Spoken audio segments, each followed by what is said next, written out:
Hello everyone and welcome to my YouTube channel Anton GF.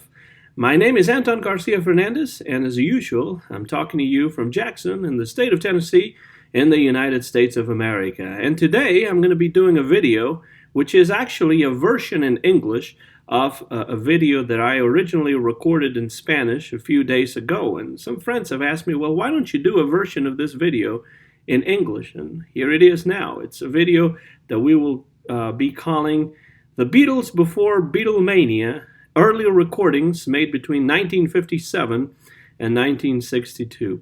Well, the Beatles were very important in my musical education. In fact, they were the first group I ever heard. And then I also discovered Elvis Presley a few years later. But that was way before I had gotten to blues or jazz or the crooners or country music or anything like that. The Beatles and then Elvis were the two acts that I would listen to regularly when I was a kid and then in my early teens. And very early on I became interested not just in their original albums and compilations, official releases, but also in some of the bootlegs that in the 70s, 80s, and 90s began to crop up, and that included a lot of material that had never been released commercially, alternate takes and songs that they never issued and demos and stuff like that.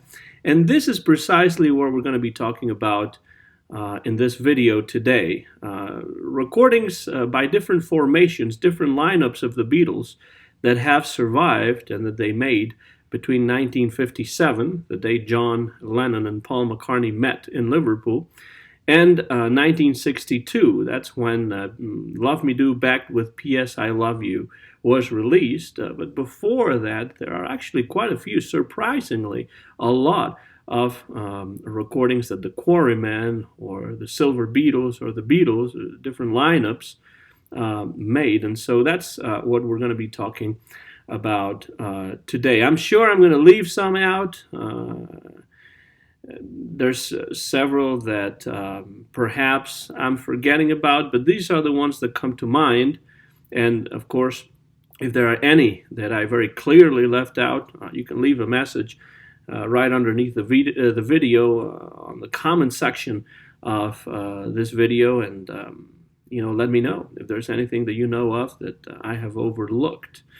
We're going to start by going back to that day that John Lennon and Paul McCartney met in Liverpool on July the 6th, 1957. There is a recording made that day by a retired police officer by the name of Bob Molyneux.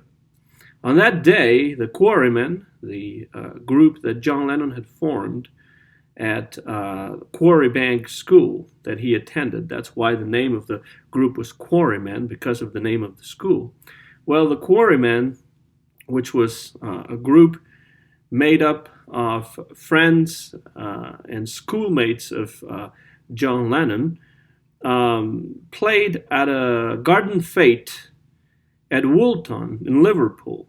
And that day was the day that John Lennon met Paul McCartney and subsequently would ask him to become a member of the Quarrymen. The Quarrymen were a group that played a kind of music called skiffle.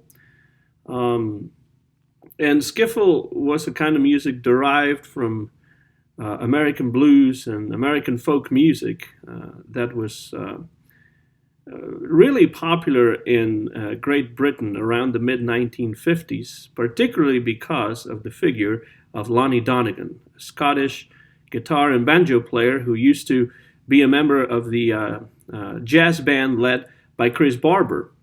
And he started singing some old traditional American folk songs played with a beat, very similar to early rock and roll. And that was all the rage, all the craze in Britain in those days. Songs like Gambling Man or Putting on the Style, and several others. Pretty much everywhere in the United Kingdom, skiffle groups began to be formed, began to crop up. And one of them was the Quarrymen, led by John Lennon. We have a picture, a very well-known picture. This is a book about the Quarrymen by Hunter Davis, and right there you see the picture with John Lennon right there in the front playing guitar.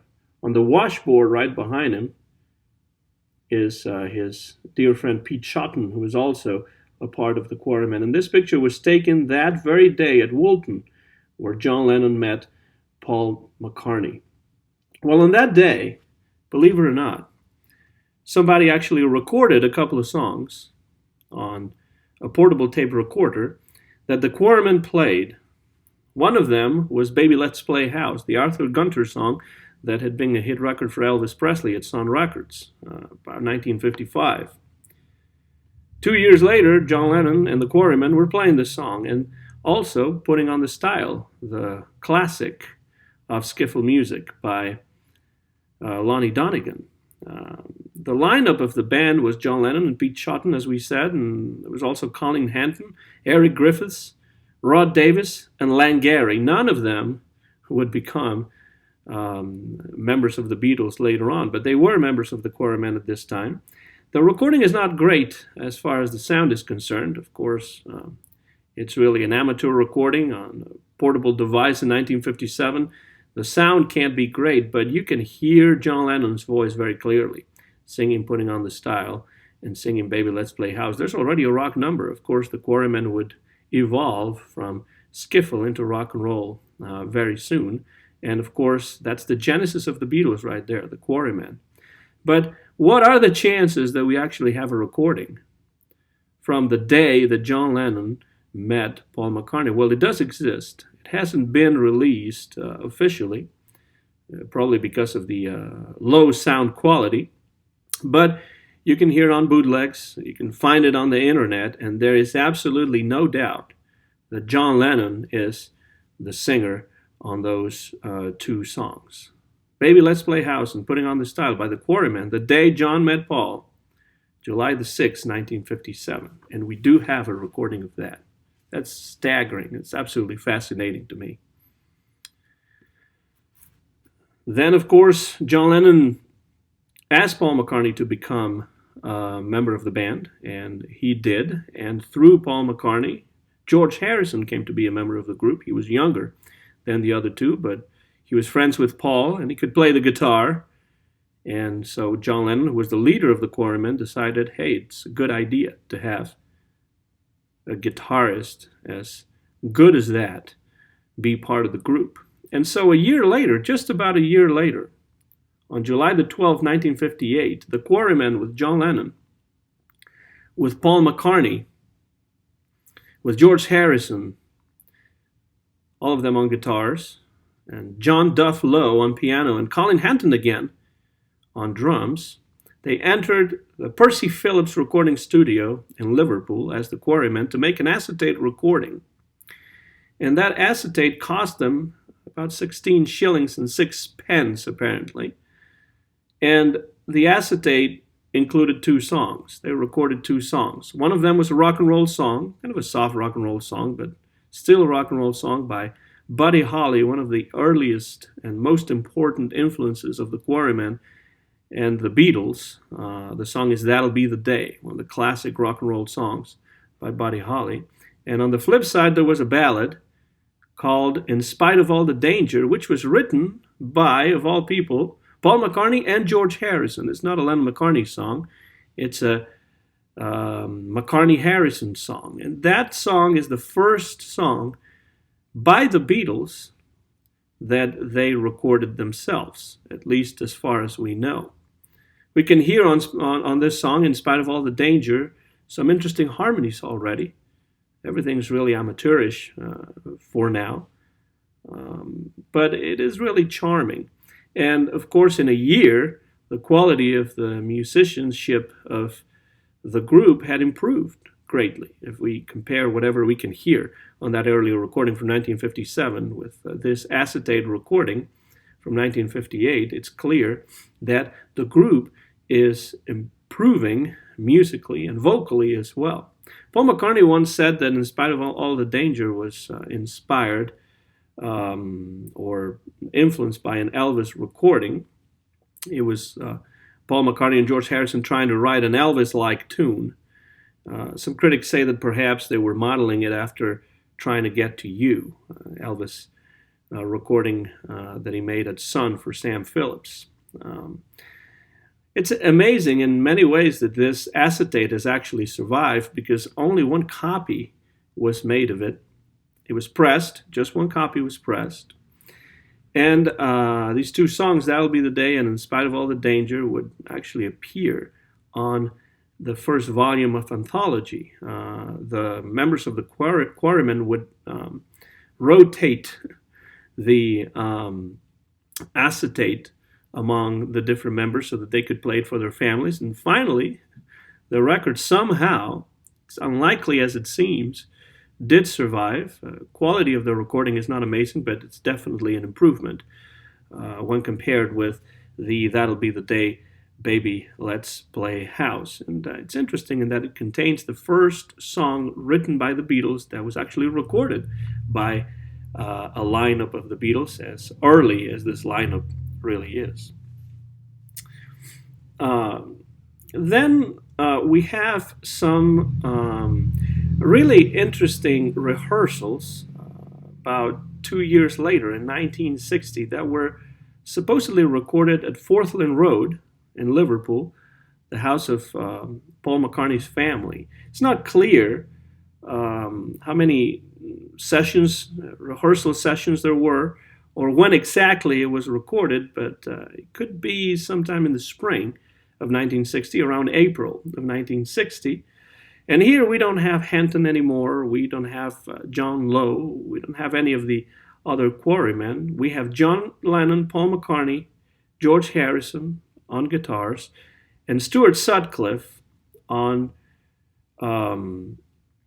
bass, and no drums at all. They're they're just rehearsing, apparently in the bathroom of the house, because the acoustics were better there. And Stuart Sutcliffe appears here for the first time. Stu was a good friend of John Lennon's from the Liverpool Art Institute. John convinced him to buy a bass, and he bought a bass even though he didn't know how to play it, and began to learn how to play it, but he was more interested in painting, graphic arts. These are home recordings, and of course the sound is not great, but they're still fairly listenable, and the content is really interesting. Let's talk about that a little bit. There are some instrumental tunes and instrumental jams that they recorded. Also, their own versions of rock tunes of the day, songs like Wildcat by Gene Vincent, or Hallelujah, I Love Her So by Ray Charles, which Eddie Cochran also recorded. Moving and Grooving, Ramrod, Matchbox, also the old blues song that Carl Perkins had recorded in a rockabilly vein, and that the Beatles themselves would record later on after they became famous. But even more interesting than that is the fact that there are some early versions of songs that the Beatles would record later on. One of them, of course, is Matchbox, but also songs that they wrote themselves.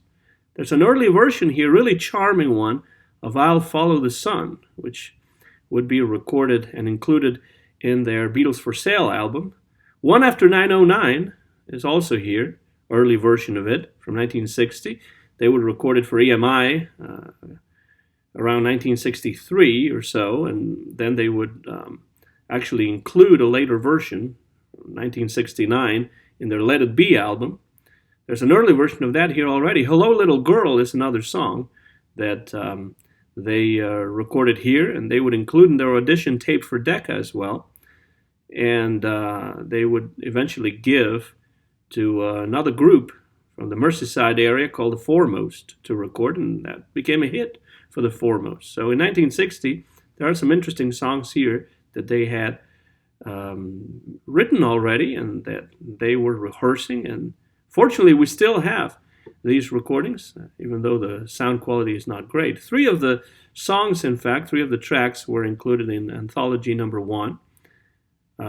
Cayenne is one of them, You'll Be Mine is another one, and also Hallelujah, I Love Her So.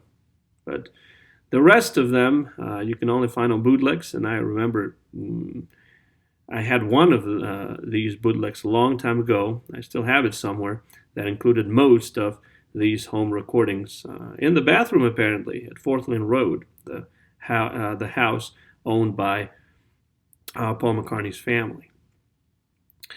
These were recorded prior to their first trip to Hamburg, but in August 1960, just a few months after they made these rehearsal sessions at home and they taped them themselves, the Beatles finally got a steady drummer. They had been looking for a drummer for a long time, and they needed one now because they had been signed to perform in Hamburg. And these years in Germany were extremely important, formative years for the Beatles. They were playing in the shady district of the Reeperbahn in Hamburg, and clubs there. And this is where they start improving musically, improving greatly, because they were playing for hours on end on stage every night at the different clubs, the Indran, the Kaiserkeller, finally the Starr Club. And this is their first trip to Hamburg, but they actually went back several times. And as I say, absolutely important, absolutely decisive, formative moment for the Beatles as a group, as a live band, as musicians. What they hadn't learned up to that point, they learned and they practiced in Hamburg.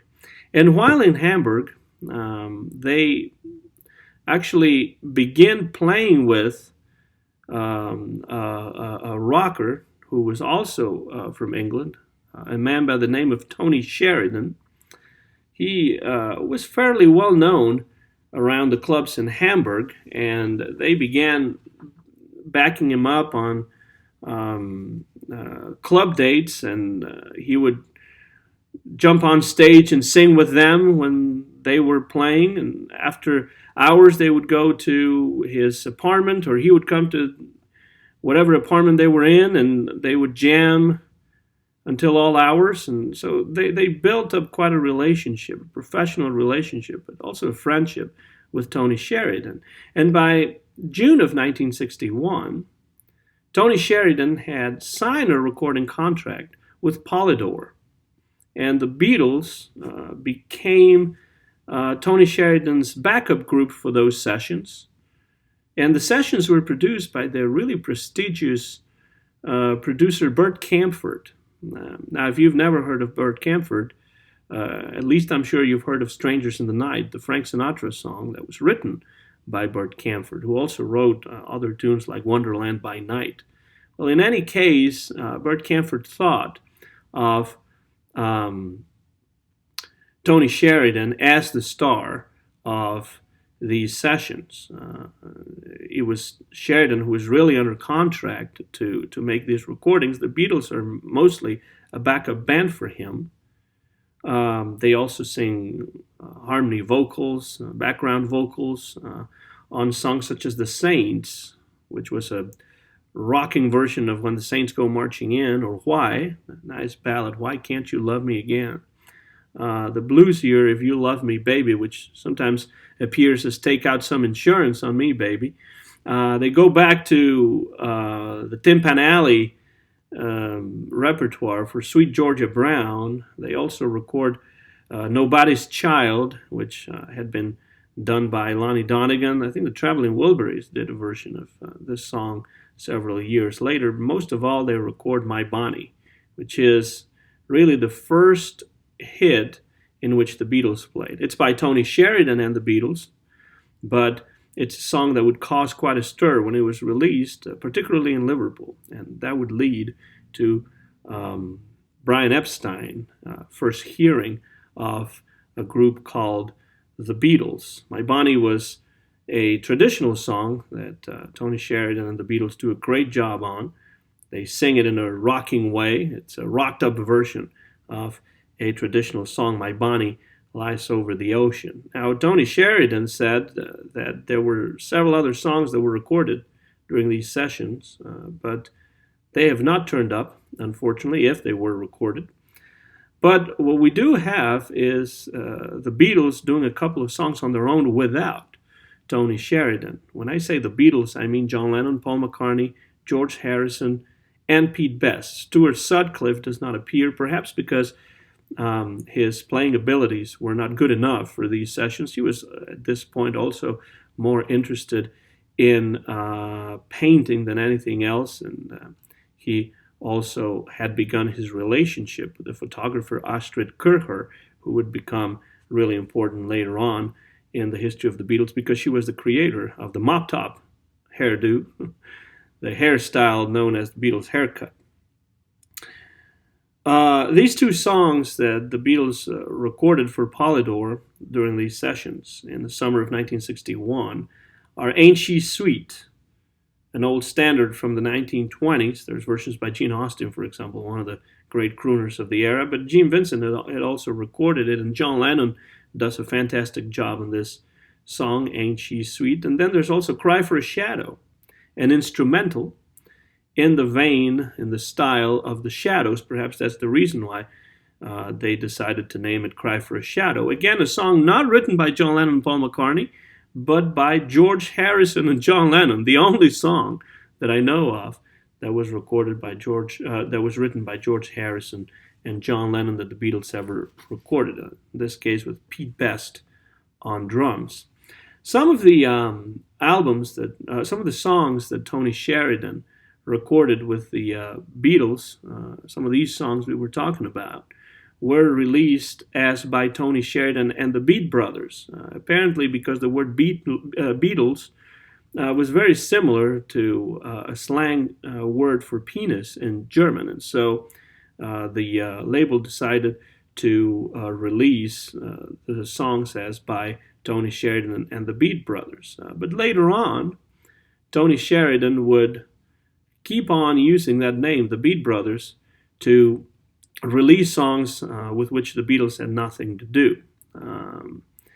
A lot of these songs you can find, and they have been reissued and issued several times. I have a CD right here, and you got a picture of Paul, John, George, and you can't hardly see Pete Best, but he's also there. It's called The Early Tapes of the Beatles. It includes recordings by the Beatles with Tony Sheridan, and also Tony Sheridan and the Beat Brothers. The Beat Brothers on this release are not the Beatles. So there are songs on here like Kansas City, or Ready Teddy, or Ruby Baby, or Let's Dance, and the Beatles had absolutely nothing to do with those, but they do appear on Ain't She Sweet, or Cry for a Shadow, When the Saints Go Marching In, and all the others, including by Bonnie, that we have mentioned before. There's a picture of the three Beatles, Paul McCartney, John Lennon, and George Harrison, with their teddy boy hairstyles, and all dressed in leather the way they used to appear on stage in Hamburg. Enter Brian Epstein, and all of that's going to change. But here is one of the incarnations or releases of these early tapes of the Beatles, which have been issued and reissued many, many times on different formats and on different labels, both officially and unofficially as well.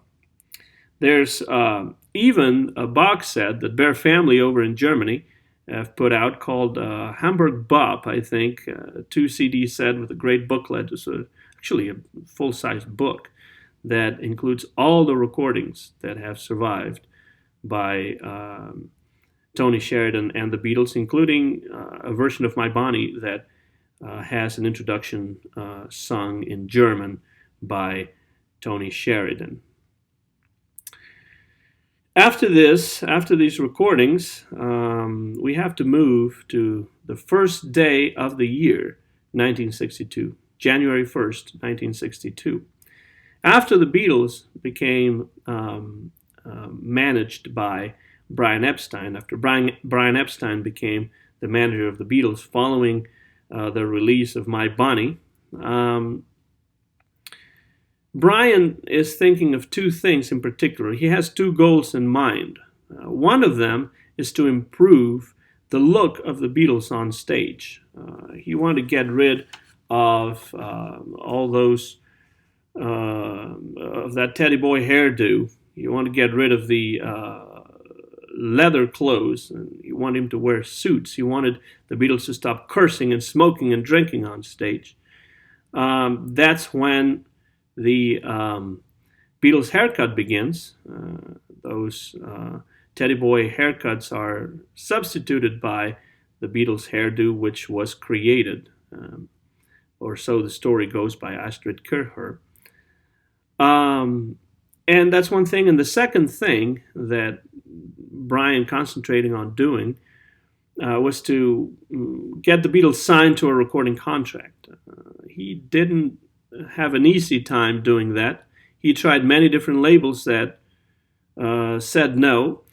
And finally, he got an audition for the Beatles with Decca Records. It wasn't easy to find or to get a recording contract for groups from Liverpool at that time. Liverpool was at that time too far from London, so there wasn't much interest at this point in time in groups from that area.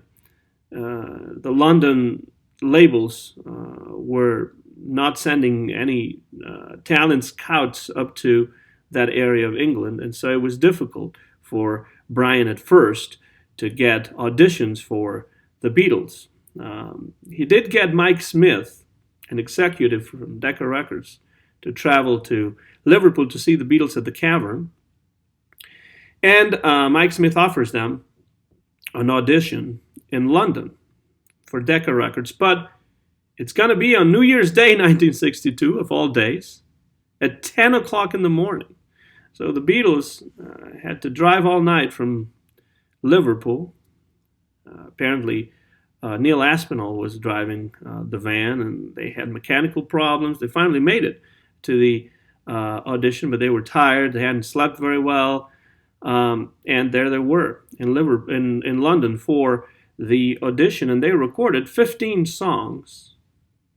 And the songs, the song list is an eclectic mix of rock and pop, even country music, even standards, pop standards from the 1920s and 30s, and also some original songs written by John Lennon and Paul McCartney.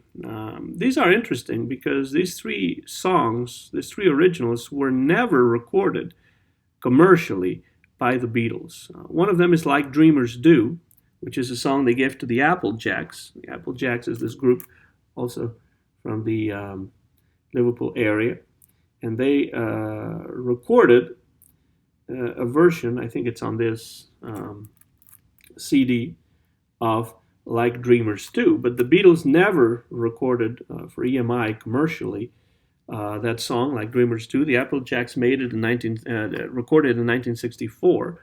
There's also Hello Little Girl that is already on those home tapes from a couple of years before at Paul's house. This song they gave to the Foremost in 1963. They didn't record it themselves either. And then there's Love of the Loved, a song that Cilla Black would record in 1963, but the Beatles never saw fit to record any of these three songs when they finally got their contract with EMI Parlophone. They were maybe nervous, they were maybe tired. It was a cold morning in a cold, impersonal studio in London. And of course, the Beatles don't do their best job, really. They're not able to generate that energy, to recreate the energy that they generate during their live appearances in Hamburg and at the Cavern and pretty much everywhere else where they played. They're not bad versions, but they don't sound as exciting as perhaps their live recordings, or definitely, by all accounts, their live recordings sounded in those days. The originals are not bad songs either. Like Dreamers Do, Hello Little Girl, Love of the Loved. In fact, they were hits for other groups. They would become hits for other groups in just a year or two. But they're definitely not Love Me Do. They're definitely not Please Please Me. I Saw Her Standing There.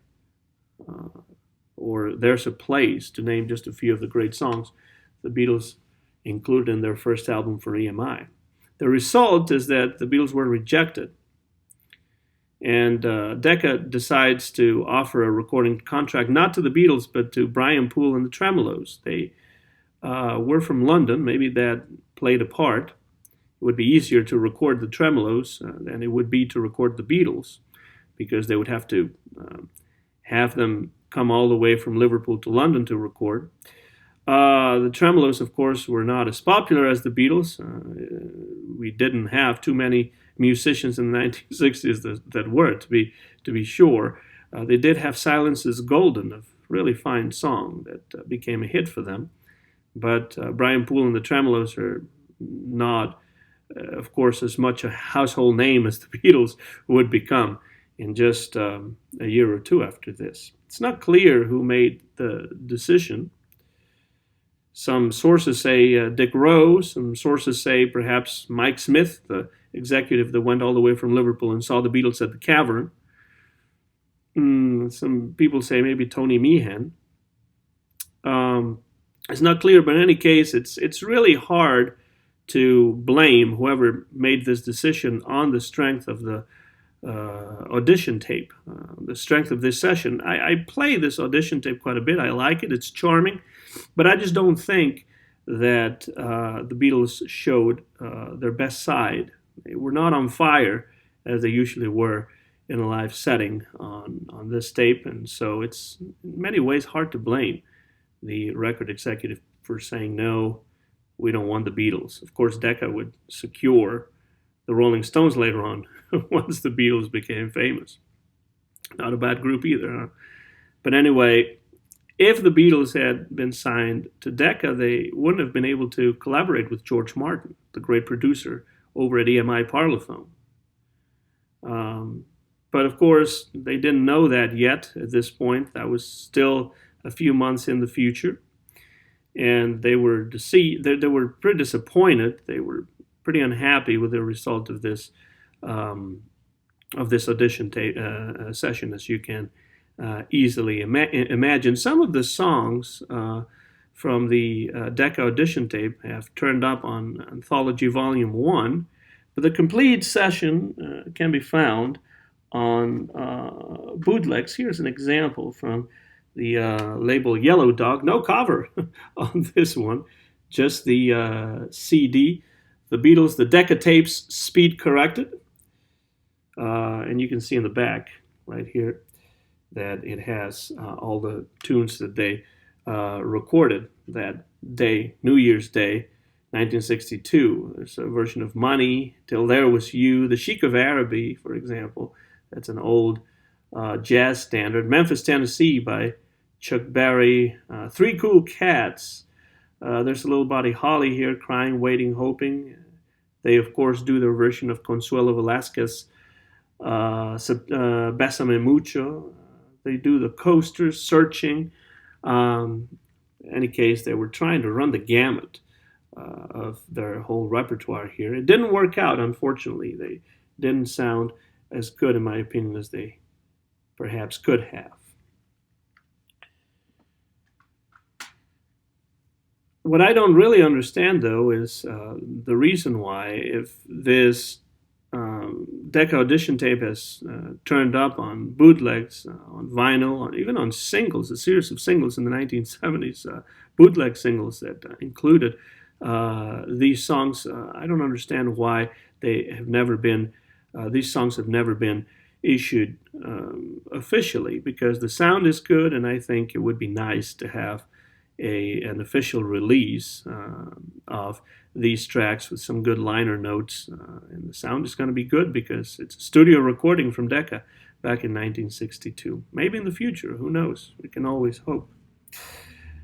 The Beatles, of course, in this year of 1962, before and also after, but before they were signed to EMI Parlophone and released Love Me Do, Back with P.S. I Love You, their first single. In early 1962, the Beatles appeared a couple of times on the BBC. And in the early 60s, the BBC was only allowed to broadcast a percentage, a certain amount of recorded music.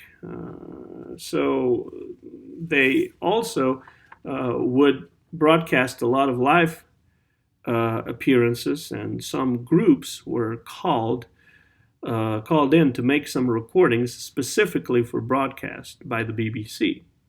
The Beatles were, of course, especially after they became famous, a group that would be recording for the BBC or live at the BBC quite a bit.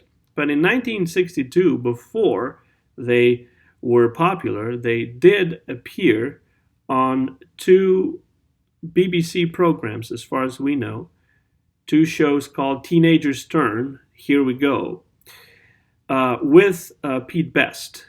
Two of these included Pete Best on drums before Pete Best in August of 1962 was fired from the Beatles and replaced with Ringo Starr. One of these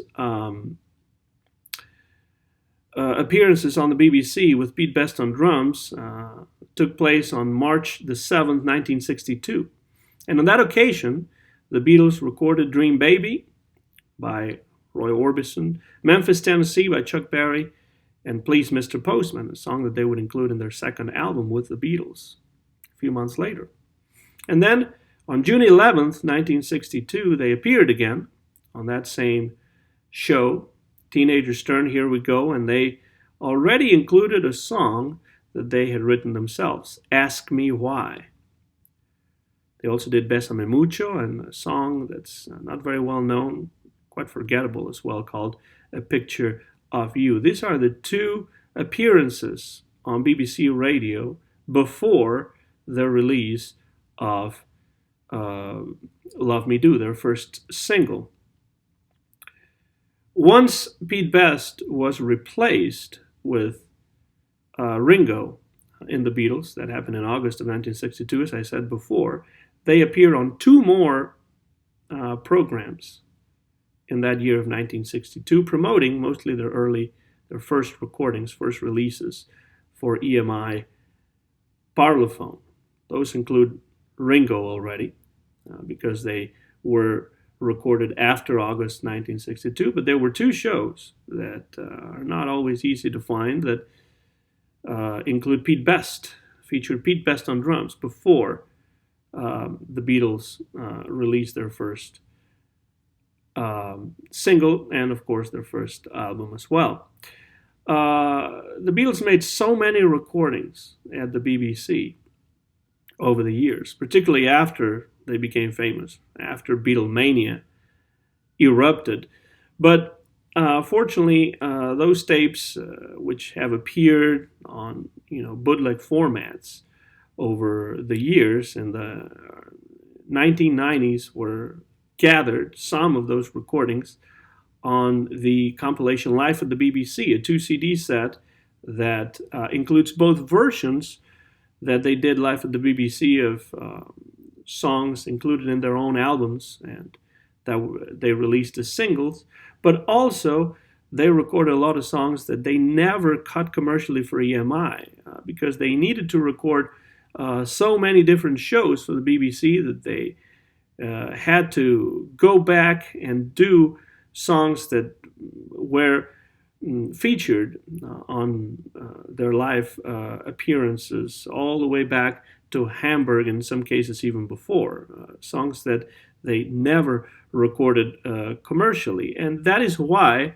it is so interesting to listen to this Live at the BBC Volume 1, because it includes a lot of those songs by Chuck Berry and Johnny Burnett and Little Richard, even a version of I'll Be On My Way that the Beatles gave to Billy J. Kramer.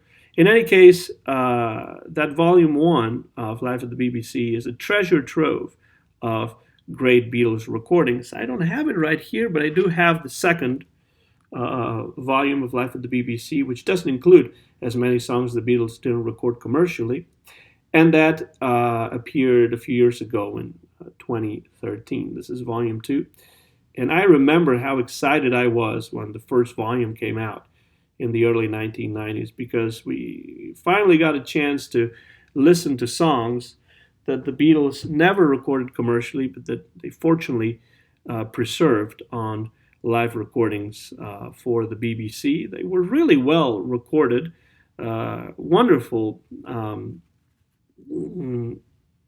sessions, really, and the sound is really fantastic on most of these.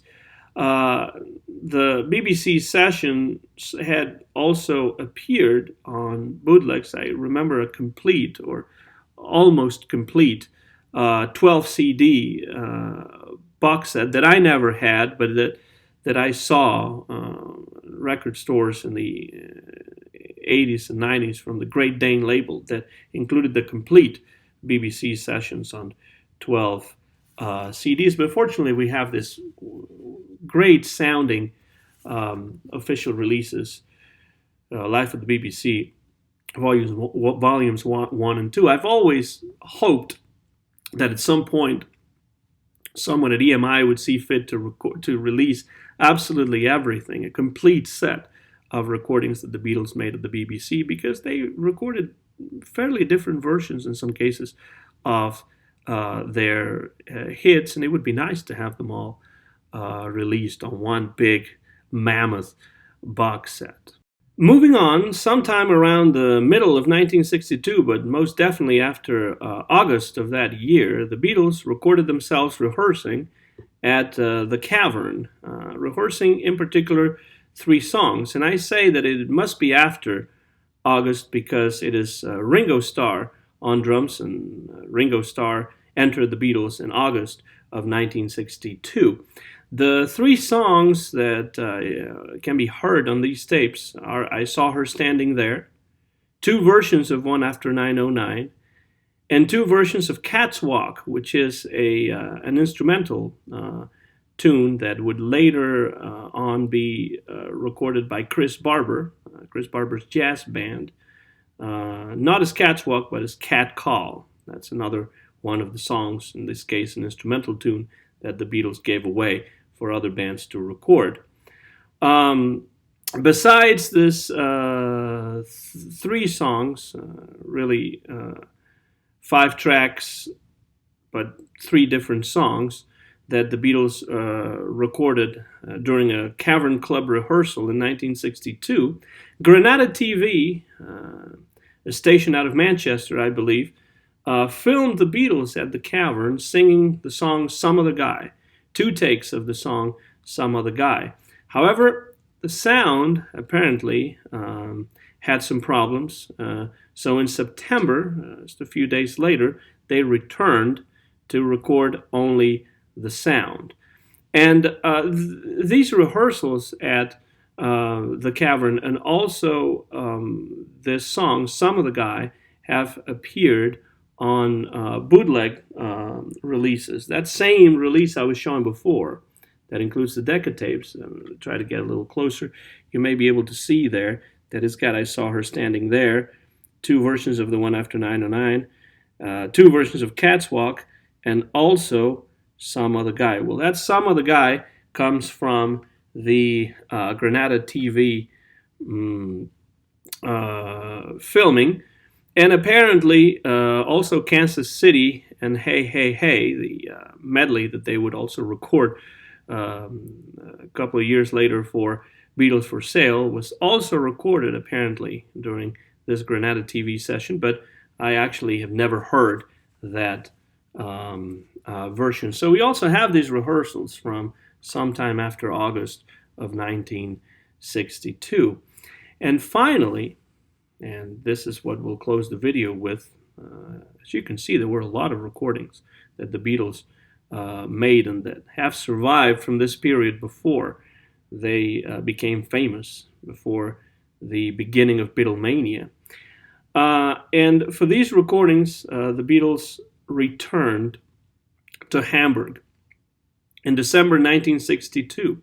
They'd already released some music with EMI, with Parlophone, and the popularity of the Beatles was beginning to soar slowly, but it was beginning to grow, not just in Britain, but also in other parts of Europe. So at this point, in December of 1962, they returned to Hamburg to sing again, to fulfill a contractual obligation that they had at the Starr Club. And Ted King Size Taylor, leader of another Liverpool area group called the Dominoes, recorded several of the appearances by the Beatles at the Starr Club in December 1962. Not just by the Beatles, but also by other groups that were performing at the Starr Club at that time.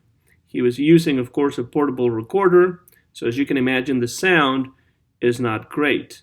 But historically, these recordings are really important because we're talking about the Beatles with Ringo Starr on the brink of Beatlemania. I was about to start. It was right before. It's like the calm after the storm, or before the storm in this case. Okay? This is the way the Beatles sounded live on stage right before Beatlemania, with Ringo Starr on drums already. If we look at the song list, it's interesting to note that there are only 2 songs that were written by the Beatles on these tapes. One of them is Ask Me Why, and the other one is I Saw Her Standing There.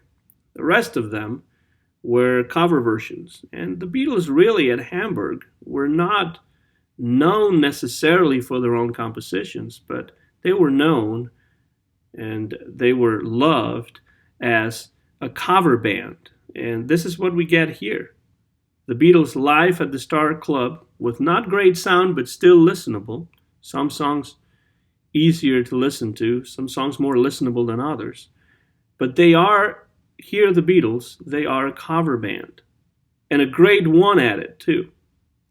The interesting thing is that we see live versions of songs that they would later record for the BBC. But there are some that they actually never recorded commercially or for the BBC. For example, Your Feet's Too Big, which is a song that goes back to the great Fats Waller. Reminiscing, which is a Buddy Holly number. Little Queenie from Chuck Berry. Falling in Love Again by Marlene Dietrich. They were in Germany. They thought they might as well sing a song that the Germans would recognize as sung by one of their own. Red Sails in the Sunset, another pop standard that several singers, including Bing Crosby, recorded over the years. Shimmy Like Kate, which is another song that goes back to the 1920s. And one of my favorite songs by the great composer and lyricist Johnny Mercer, with music by Victor Schertzinger, was a song that Paul really enjoyed, apparently, and he sang as well live at the Starr Club, one called I Remember You. There are a couple of songs, really, where the bouncer of the Starr Club, Horst Fascher, and also one of the waiters on the premises jump on stage and sing with the Beatles. But the reality of the matter is, these are really exciting recordings, even though the sound is not great. If we can dispense with that, they're really exciting recordings, and they capture the Beatles right before they become megastars. The recordings, unfortunately, due to their low quality, have never been available officially. There's not an EMI release or an Apple release or anything like that. But semi-officially, in the 1970s, they began appearing on labels like Bellafon or Lingasong. You can also find them on CD. You can find them on the internet. But, of course, these are recordings that have always caused difficult legal problems. Legal problems are difficult to overcome. And I've always felt like if these recordings could be improved, if the sound of these recordings could be improved digitally somehow, it would be very interesting to have a proper release of the Beatles live at the Starr Club, because so many times we hear that the Beatles were not good as a live band. But I think a lot of that has to do with the fact that the Beatles could not listen to themselves play. They couldn't hear themselves because of the screaming fans all over the world. And so a lot of the live recordings that we have from the period after they became famous are not very satisfying for that reason, because the Beatles perhaps were not doing the greatest job sometimes because they just couldn't hear themselves playing. Maybe they were playing, one of them was playing one song and the other one is playing a different song, simply because it was such a chaotic situation once Beatlemania broke out, that the Beatles grew increasingly dissatisfied with their live appearances. And no wonder that they never released a live album while they were together and while they were famous. Of course, we have the Beatles live at the Hollywood Bowl, for example, which came out not too long ago on CD, an official release. But the Beatles never put out a live album in the several years they were together in the 1960s, and it must be because of that. Now, if we could clean these tapes, make them sound better than they do, the Beatles sound on fire on many of these songs. And I know that because, well, I got some bootleg versions of these. For example, here's one. It doesn't include all of the songs. Live at the Starr Club, Hamburg, 1962. You can see that it includes, I believe, 28 of these songs, but they're not all of them by any means. Here's a release, apparently by Sony Music. I was surprised about this. On 2 volumes, not too many songs on each volume though, so it's not the complete stuff. The Beatles at the Starr Club, Volume 1, live in Hamburg, Germany, 1962, is the back side of that. Not too many songs, as you can see. And this is Volume 2. Pretty much the same. But as you can see there, or maybe you can't, I'm not sure, but it says 1991 Sony Music Entertainment. So somehow these releases were Sony releases, but most of the releases that I have seen and that I have are actually bootlegs of these Starr Club recordings, which I feel are important recordings for any Beatles aficionado, any Beatles fan, because they capture the Beatles in a very interesting moment, what would be a turning point in their career before they became international stars, going back to their old stomping grounds in Hamburg and playing several gigs that Ted Kingsize Taylor recorded at least a part of them, and those have survived as well, along with all the others that we talked about during this video, which I hope you enjoyed. I really enjoyed doing it, as I enjoyed doing it the first time around in Spanish. Was happy that I had the time to sit in front of the camera and do an English version of this video, which I call The Beatles Before the Beatles, earlier recordings made between 1957, the day John met Paul, and 1962, when the Beatles released their first single, Love Me Do, back with P.S. I Love You. I hope you enjoyed it, and if you have any comments, any questions, anything to point out, things that I overlooked, that I left out of this video, some errors that maybe I made, well, there's a section for comments right underneath the video, and I would be very grateful if you would let me know. My name is Anton Garcia Fernandez. Mine is the copyright of this video, recorded live in Jackson, in the state of Tennessee, in the United States of America, in the year of 2019. Thanks for watching the video, and so long, everybody.